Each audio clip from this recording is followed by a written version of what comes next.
what's the best way to protect your wealth right now, and probably what are some of the things we need to look out for going forward as far as growing our wealth and really making the best of this crisis and this wealth transfer that we find ourselves in.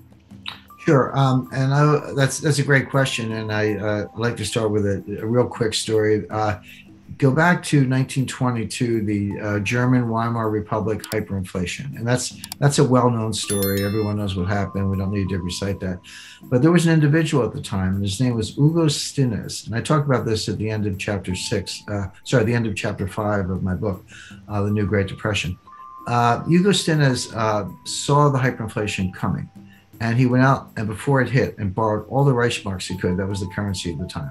And he invested in hard assets. He bought coal, steel, shipping assets, railroads, etc.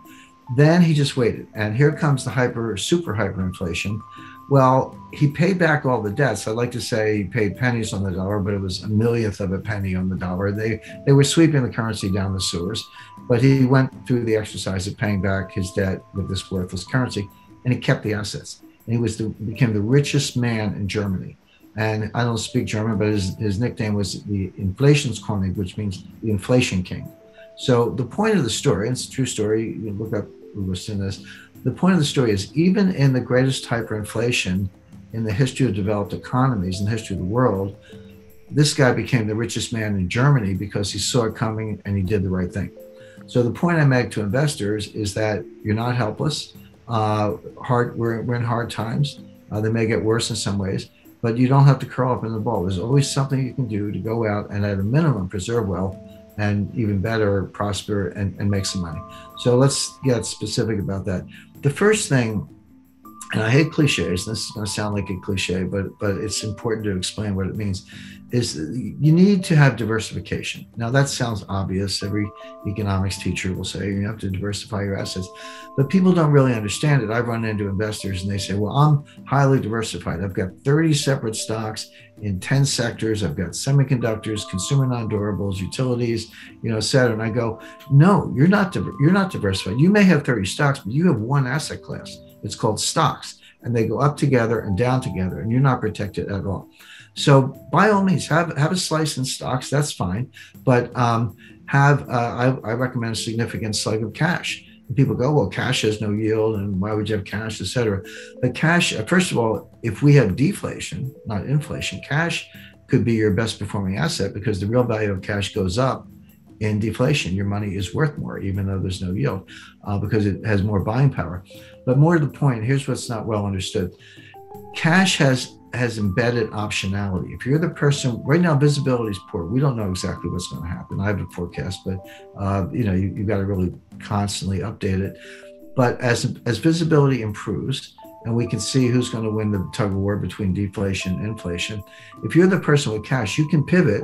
Maybe you want to buy more gold because here comes the inflation, or maybe everything ends well and you want to buy more equities instead. Well, you can do that if you have cash. If you throw all your money in private equity and you decide that's not such a good bet, good luck getting your money back from Henry Kravis. I mean, he's a great private equity manager, but he's not going to give you your money back early. You're stuck. So it's a good idea to keep some cash in reserve. Beyond that, some alternatives, some room for private equity, room for venture capital. I highly recommend residential real estate in what I call go-to locations. Let me just explain that briefly. Right now, we're seeing this in the United States, but I don't doubt you're seeing it in Victoria and Melbourne and elsewhere. People are getting out of the cities. I mean, cities have always been a trade-off. On the one hand, there's noise and pollution, a certain amount of crime and high taxes and all that. But on the other hand, you have museums and cultures and great restaurants, and there's a lot of buzz, and people find it very attractive.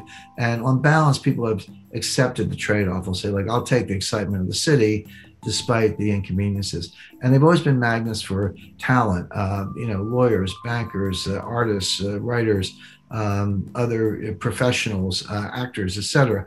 But now what's happened is we've got all the disadvantages, at least in the United States, the dearth and noise of pollution. Worse, murder rate in New York has doubled, suicide rates have tripled, drug abuse is up, et cetera. So we have the disadvantages are worse, but the benefits are gone. The museums are closed, Broadway's closed, et cetera. So people are just getting out of the cities.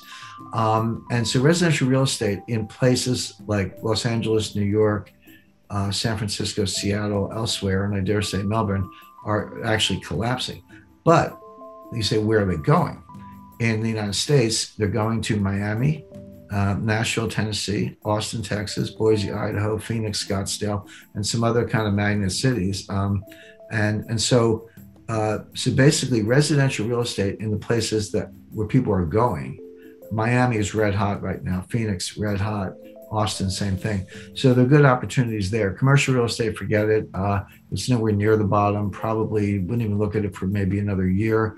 And then finally, gold. I recommend 10% gold. I talk about gold all the time, and people always want to put words in your mouth, and they go, well, Jim Rickards says, sell everything and buy gold. I've never said that. I don't believe that. It's not the end of the world. We'll get through it. We'll muddle through.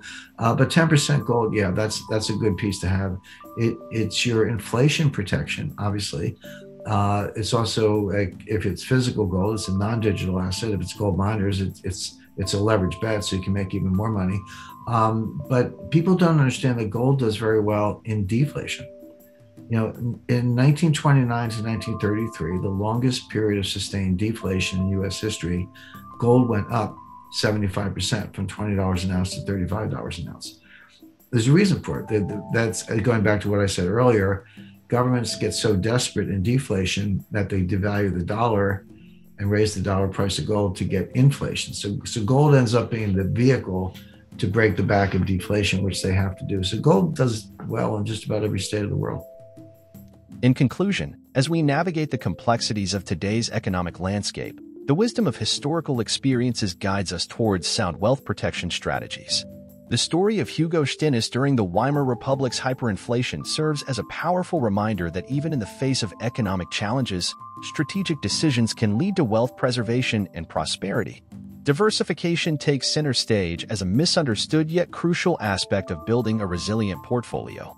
Genuine diversification goes beyond superficially spreading investments, and our exploration has shed light on what it truly means to safeguard wealth. The often underestimated role of cash emerges as a key player, offering not only stability during times of deflation but also the flexibility to pivot as economic conditions evolve.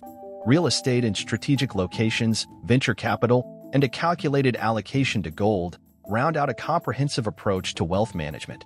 As we confront the uncertainties of the financial landscape, these insights aim to empower investors to make informed decisions, whether they're protecting existing wealth or seeking opportunities for growth. The path forward may be uncertain, but armed with knowledge and a diversified strategy, investors can navigate these waters with confidence and resilience. If you found value in today's insights and strategies for protecting and growing your wealth, don't forget to show your support by giving this video a thumbs up. Your likes and comments are not only appreciated but also contribute to spreading valuable financial knowledge. For more content on navigating the intricate world of finance, wealth management, and economic insights, make sure to subscribe to our channel. By subscribing, you'll stay updated on the latest analyses and strategies to help you make informed decisions in these dynamic times. Thank you for tuning in, and we look forward to having you as part of our growing community. Until next time, stay informed, stay empowered, and stay ahead in your financial journey. Subscribe now for more invaluable content, and I'll see you in the next video.